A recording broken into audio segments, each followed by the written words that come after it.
तो hello hello hello hello दोस्तों, कैसे हो तुम सब। तो हेलो दोस्तों, कैसे हो तुम सब। जल्दी से शुरू करते हैं अपने कंप्यूटर के अध्याय 2 को शुरू करते हैं। ठीक है, पहला अध्याय इसका पहले मैं पढ़ा चुका हूं। अगर वो वीडियो नहीं देखी है तो जाके पहले जल्दी से देख के आओ और फिर सेकंड चैप्टर देखो, क्योंकि उस पूरे के पूरे चैप्टर, जो फर्स्ट चैप्टर जो मैंने तुम्हें पढ़ाया है, उसमें मैं लगभग जितने आपके चैप्टर्स हैं उनका ओवरव्यू है। ठीक है, बाकी अब हम क्या करेंगे, हर एक टॉपिक को एक लॉन्ग वाइज पढ़ने वाले हैं कि हमें चीज़ें अच्छे तरीके से समझ में, बिना किसी दिक्कत के। जल्दी से शुरू करते हैं, क्योंकि देखो सिलेबस बड़ा है और हमें जल्दी से खत्म करना है ताकि हमारे पास रिवीजन के लिए टाइम बहुत बढ़िया वाला बचा रहे। ठीक है, तो चलो देखते हैं क्या है भैया। पहली आपका पहला टॉपिक है इनपुट आउटपुट फंक्शंस होते क्या हैं। चैप्टर का नाम है ना इनपुट आउटपुट फंक्शंस, तो होते क्या हैं सबसे पहले इसे समझते हैं। तो देखो इनपुट फंक्शंस किसे कहा जाता है, तो कंप्यूटर प्रोग्राम को सही परिणाम देने के लिए डेटा की आवश्यकता होती है। यानी कि कंप्यूटर हमें तब तक सही परिणाम नहीं दे सकता जब तक हम उसे डेटा ना दे दें।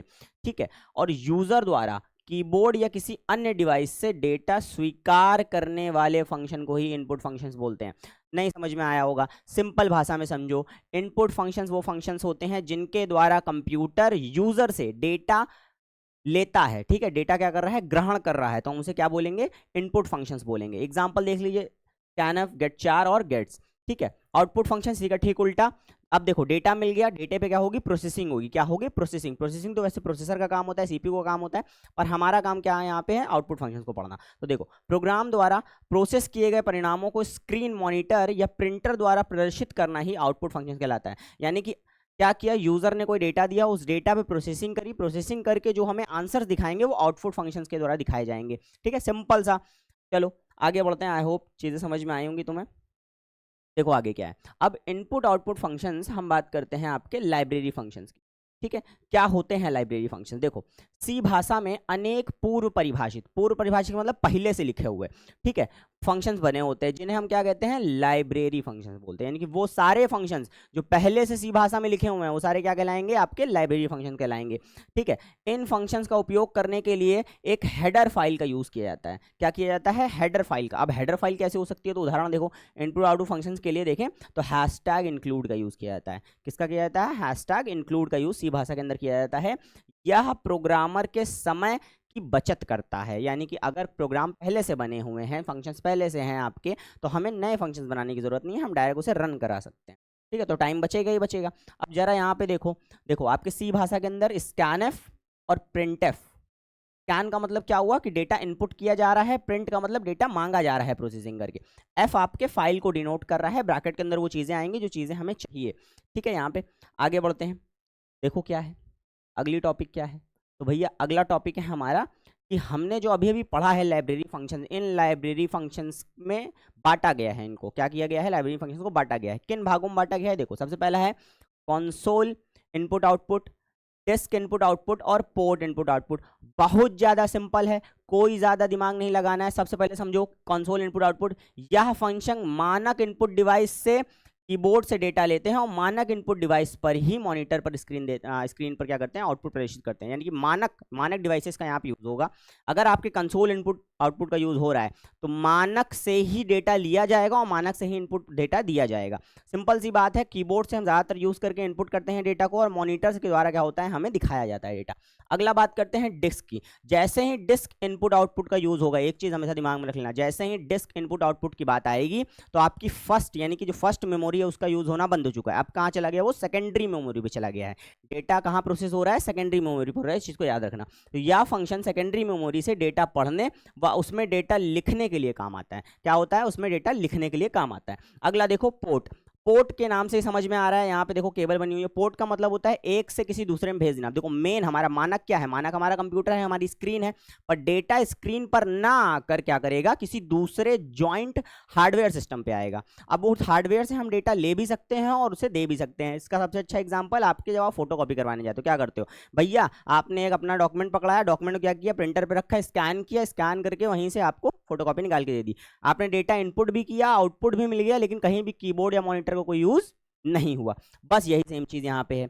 ठीक है, आगे बढ़ते हैं, देखो अगला क्या है। अभी हमने इन्हें बांटा है, पर हम इनको थोड़ा और लंबे तरीके से भी देखने को यूज करते हैं कि देखो होता क्या है। देखो कंसोल इनपुट आउटपुट में क्या होता है कि छात्रों के लिए सबसे महत्वपूर्ण होता है स्क्रीन पर टेक्स्ट दिखना और कीबोर्ड से ही मान लेना शामिल होता है, यानी कि हमेशा सारी चीज़ें मानक रूप से होगी। डिस्क में क्या है, जैसा मैंने बताया था, अगर इसका उदाहरण मैं देखूं तो एफ ओपन, एफ प्रिंट और एफ स्कैन। यहाँ फाइल है, एफ का मतलब फाइल है, ठीक है, का उपयोग फाइलों को सुरक्षित रखने के लिए किया जाता है।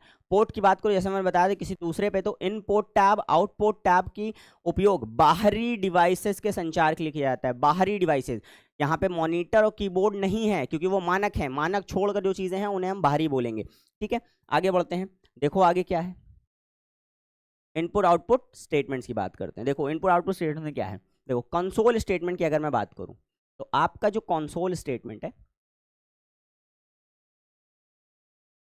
ठीक है, आपका ये देखो जो कंसोल स्टेटमेंट है, इसमें क्या बताया जा रहा है कि सी भाषा इनपुट आउटपुट दो प्रमुख श्रेणियों में बांटा गया है। कितनी श्रेणियों में बांटा गया है, दो प्रमुख। अब दो प्रमुख कौन सी है, पहला है फॉर्मेटेड, दूसरा है अनफॉर्मेटेड।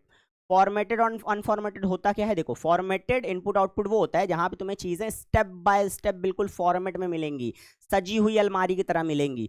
अनफॉर्मेटेड में बिखरी हुई अलमारी की तरह मिलेंगी, डेटा कहीं भी जा रहा होगा, इनपुट आउटपुट, ठीक है। तो देखो जिसमें डेटा निश्चित फॉर्मेट या प्रारूप में पाया जाता है और जिसमें बिना किसी निश्चित डेटा, बिना किसी फॉर्मेट में पाया जाता है, उसको अनफॉर्मेटेड। उपयोगिता क्या होती है, तो फॉर्मेटेड का प्रयोग संख्यात्मक या मिश्रित डेटा के लिए किया जाता है और अनफॉर्मेटेड का यूज केवल टेक्स्ट या कैरेक्टर के लिए किया जाता है, ठीक है।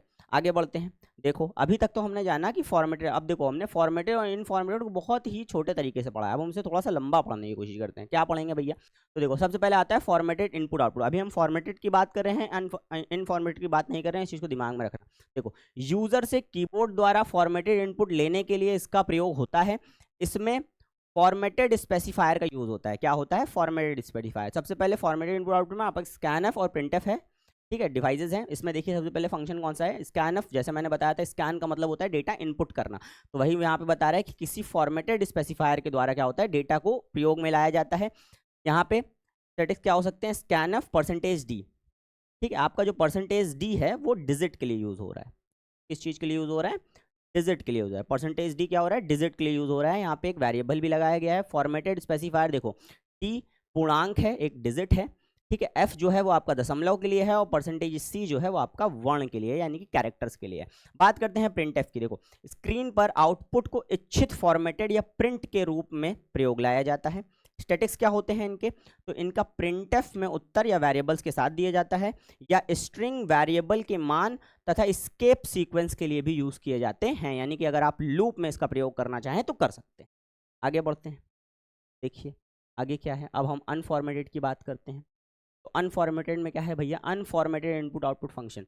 अनफॉर्मेटेड इनपुट आउटपुट फंक्शन में क्या होता है कि देखिए सबसे पहले एग्जांपल समझिए इसका क्या है, गेट चार, गेट्स और गेट्स, ठीक है। गेट चार, गेट्स और गेट्स कीबोर्ड की एक सिंगल कैरेक्टर पढ़ने के लिए यूज किया जाएगा। गेट चार का यूज क्या है, किसी सिंगल कैरेक्टर का। अब देखो अनफॉर्मेटेड में इनपुट आउटपुट फंक्शंस की अगर मैं बात करूं, तो पुट चार की अगर बात करूं इसका ठीक उल्टा होगा, स्क्रीन पर सिंगल कैरेक्टर दिखाने के लिए, ठीक है। आउटपुट फंक्शंस की बात होती है स्क्रीन पर, और क्योंकि भैया यहाँ पे क्या हो रहा है, कीबोर्ड इनपुट किया जा रहा है तो कीबोर्ड का यूज होगा। कीबोर्ड पर सिंगल कैरेक्टर और स्क्रीन पर सिंगल कैरेक्टर। इधर देखो गेट्स की अगर मैं बात करूं तो स्क्रीन को रोकने व बिना एंटर दबाए कैरेक्टर को लेने के लिए यूज किया जाता है। यहाँ पे कंसोल पर कैरेक्टर प्रिंट करने की आवश्यकता होती है। गेट्स की बात करूं, पूरी एक फाइल इनपुट करने के लिए यूज किया जाता है। इसमें पूरी एक स्ट्रिंग, स्ट्रिंग का मतलब पूरी एक लाइन, स्ट्रिंग का मतलब पूरी एक लाइन का यूज करने के लिए यहाँ पे कोशिश करी जा रही है, ठीक है। आगे बढ़ते हैं, देखिए आगे क्या है। तो अब है सही तरीके से सर डिफरेंस। देखो पिछला तो हमने पढ़ लिया कि इनपुट आउटपुट होते क्या हैं, अब सही प्रकार से देखते हैं कि इन दोनों में डिफरेंसेस क्या होते हैं। तो सबसे पहले अगर मैं इसकी डेटा की प्रकार की बात करूं, तो देखो सभी डेटा टाइप, चाहे वो इनिट हो, फ्लोट हो, चार हो, स्ट्रिंग हो, इन सभी के साथ ये कार्य कर सकता है। पर अगर अनफॉर्मेटेड की बात करें तो केवल और केवल चार और स्ट्रिंग के साथ ही ये यूज करा जा सकता है। अब फॉर्मेटेड स्पेसिफायर की बात करूं, दोनों में आवश्यकता होती है। तो देखो formatted specifier percentage D, percentage F की आवश्यकता होती है। यहां पर किसी भी प्रकार के फॉर्मेटेड स्पेसिफायर की यूज करने की जरूरत नहीं होती। प्रमुख उदाहरण की अगर मैं बात करूं, प्रिंटफ, स्कैनफ बहुत पुराना है, हर साल एग्जाम में भैया बच्चे यही यूज करते हैं, आपको भी यही यूज करना है दोस्त। आगे देखो गेट चार, पुट चार, गेट्स और पुट्स, ये सारे आपके अनफॉर्मेटेड के एग्जाम्पल हो गए। नियंत्रण की बात करूं, देखो अगर हम किसी चीज़ को फॉर्मेट के रूप में रख रहे हैं तो सीधी सी बात है कंट्रोल ज़्यादा करना पड़ेगा। अगर हम अपनी पूरी की पूरी अलमारी को सजा रहे हैं तो हमें ज़्यादा टाइम देना होगा। तो वही चीज़ है कि अगर आप टाइम सही तरीके से देंगे तो हाँ, उसका मतलब कंट्रोल यहाँ पे अधिक हो, तो अधिक नियंत्रण की आवश्यकता होती है। अब भाई अनफॉर्मेटेड में कहीं से भी फेंक दो तो कम नियंत्रण की आवश्यकता होती है, लेकिन फेंका फिर भी ना तो कम नियंत्रण लगेगा पर कम लगेगा। ठीक है, आगे देखो क्या है, अगला देखिए। अभी तक हमने पढ़ लिया कि भैया सी भाषा में हम अनफॉर्मेटेड और फॉर्मेटेड इनपुट आउटपुट फंक्शंस का यूज़ करते रहते हैं। अब देख लेते हैं कि जरा होता कैसे, लिखा भी कैसे जाता है, तो समझने की कोशिश करना है इसको ध्यान से। देखो सबसे पहले हमने कहा, मैंने आपको बताया था कि अगर आपको इनपुट आउटपुट फंक्शन यूज़ करना है, लाइब्रेरी फंक्शन यूज़ करना है, तो उसके लिए आपको एक हैशटैग इंक्लूड इनेट की ज़रूरत तो पड़ेगी ही। मैंने हैशटैग इंक्लूड लगाया, फिर उसमें क्या हुआ है कि इनेट, आपका इनेट मेन लगाया गया है, इनेट में एज पूछी गई है, प्रिंटएफ का यूज़ किया। प्रिंटएफ जो है वो यहाँ पे ये दिखा रहा है कि हमें आउटपुट प्रिंट चाहिए, वो भी फाइल के रूप में। ठीक है, दूसरा क्या है, स्कैनएफ। स्कैनएफ क्या है, यहाँ पे हम किसी डॉक्यूमेंट के अपलोड करेंगे जिस डॉक्यूमेंट में उसका एज लिखा होगा, जो एज हमसे पूछी गई है।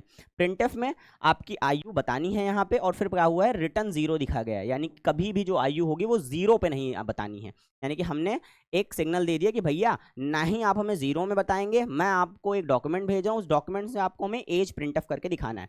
तो याद रखना कि जो प्रिंटएफ है वो संदेश दिखाने के लिए है, और स्कैनएफ कीबोर्ड द्वारा पूर्णांक मान उपयोग करने के लिए यूज़ किया गया है। यहाँ पे इस चीज़ को याद रखना। ठीक है, यहाँ पे देखा जाए तो आपका ये चैप्टर जो है वो खत्म होता है। ठीक है, अब बात करते हैं इस चैप्टर के इंपॉर्टेंट क्वेश्चंस की, क्योंकि तुम लोग बहुत ज़्यादा इंपॉर्टेंट क्वेश्चन पूछ रहे थे, तो मैं बता देता हूँ। देखो इधर क्या है, सबसे पहले समझो कि आपका पहला जो इंपॉर्टेंट क्वेश्चन है वो है लाइब्रेरी फंक्शन से आप क्या समझते हैं। नोट डाउन कर लो इसे, और मुझे इसका आंसर या तो कमेंट बॉक्स में आप दे सकते हैं या तो टेलीग्राम चैनल पे दे सकते हो। ठीक है, लाइब्रेरी फंक्शन से आप क्या समझते हैं, प्रिंटएफ और स्कैनएफ फंक्शन में क्या अंतर होता है, यानी कि प्रिंटएफ और स्कैनएफ। तो देखो सिंपल से अगर मैं बात करूं तो प्रिंटएफ किसे कहते हैं, प्रिंटएफ का मतलब क्या होता है, प्रिंटएफ का सिंपल सा मतलब होता है कि कीबोर्ड द्वारा डेटा दिया जा रहा है, यही होता है क्या। अरे नहीं होता है, प्रिंट का मतलब क्या होता है कि आउटपुट आ रहा है ना डेटा, तो बिल्कुल डेटा को क्या किया जा रहा है, आउटपुट के द्वारा लिया जा रहा है। स्कैनएफ कौन सा है, तो स्कैनएफ का मतलब है कि अब कीबोर्ड के द्वारा दिया जा रहा है। फॉर्मेटेड और इन अनफॉर्मेटेड इनपुट आउटपुट फंक्शंस, तो इसके लिए तुम्हें पूरी वीडियो तुमने देख रखी है, चीज़ें समझ में आ गई होंगी। अगर नहीं समझ में आया तो मुझसे कमेंट बॉक्स में पूछ लेना, लेकिन इसका आंसर तुम्हें खुद से लिखना है। समझ में आ रहा है तुम्हें, चलो अब देखते हैं, बात करते हैं, क्योंकि पिछले बार बहुत सारे मेरे दोस्तों का कमेंट आया था कि हमें नोट्स कहाँ से मिलेंगी। तो समझो, देखो ये हमारे टेलीग्राम चैनल का QR है। ठीक है, टेलीग्राम चैनल का नाम भी नीचे लिखा हुआ है, आपको इसे स्कैन करना है, आप सीधा पहुंच जाओगे हमारे टेलीग्राम चैनल पे। वहां पे तुम्हें इस पूरी क्लास की जो नोट्स हैं वो तुम्हें मिल जाएंगी, वहां से नोट्स आप डाउनलोड कर सकते हो, फ्री नोट्स हैं, 1 भी रुपया नहीं लगने वाला है तुम्हारा। ठीक है, तो इस चैनल का QR देख लो, इसे स्कैन करके जल्दी से टेलीग्राम चैनल पर जाओ, वहाँ टेलीग्राम चैनल ज्वाइन करो, तुम्हें सारी इंपॉर्टेंट न्यूज़ वहीं मिलने वाली है, साथ ही साथ तुम्हारे एग्जाम से रिलेटेड भी चीज़ें। ठीक है, अब बात करते हैं कि अब आपको क्या करना है। तो अब आपको 2 चीज़ें करनी है। पहला करना है, अगर वीडियो पसंद आई तो उसे लाइक करना है, सभी लोगों के पास शेयर करना है, और चैनल को सब्सक्राइब करना है अगर अभी तक नहीं किया है तो। और साथ ही साथ अगर कोई दिक्कत होती है आपको तो कमेंट बॉक्स आपके लिए ओपन है, कमेंट करिए, मैं आपके सवालों का इंतजार कर रहा हूँ। आपके सवाल मेरे तक आएंगे और फिर आंसर आपकी तरफ भेज दूंगा ना मैं। आप इनपुट तो करो डेटा को, आउटपुट के लिए मैं बैठा हूँ यहाँ पे। ठीक है, चलो फिर यहाँ पे आज आपका ये चैप्टर खत्म होता है, मिलते हैं किसी और वीडियो में, बाय।